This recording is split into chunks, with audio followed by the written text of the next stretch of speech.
All right, so if you're confused between Pika AI and Runway ML, yeah, you're not alone. In this video, I'll break down both tools and help you decide which one is better for you.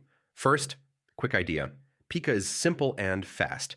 While Runway is more advanced and professional, Pika is much easier to use, especially if you're just starting out. Runway, on the other hand, gives you more tools and control, but it can feel a bit complex at first. When it comes to video quality, Runway usually performs better. It creates more realistic and cinematic videos. But Pika is faster when it comes to generating quick content, especially for social media.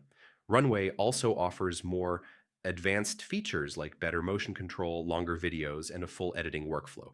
In terms of pricing, Pika is usually more affordable, which makes it a good starting point for beginners. So here's the simple breakdown.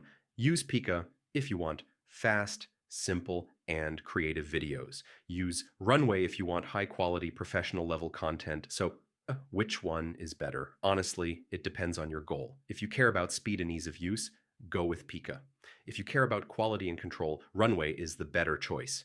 So yeah, both tools are powerful. It just depends on what you need. And if this helped you out, don't forget to like, share, and subscribe. More AI comparisons coming soon. All right.